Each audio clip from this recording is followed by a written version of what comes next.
कि नहीं केवल छो हां हो कर नानी चित्त चाहते आवे ने तोड़ा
प्रोग्राम हमने देख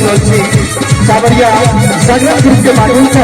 और हमारे साई बताएं खरी भाषा दूसरी रोड मधुबनी दोनों विश्व सत्र पास से हमारे मौका से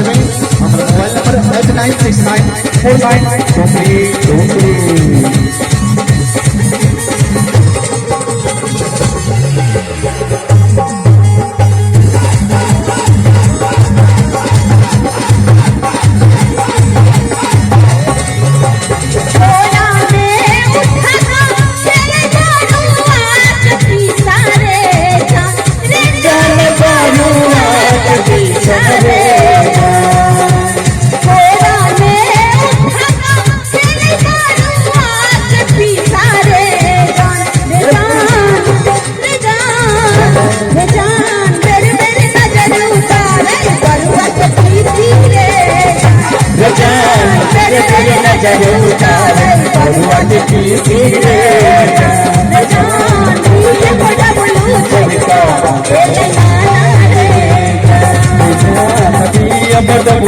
चरका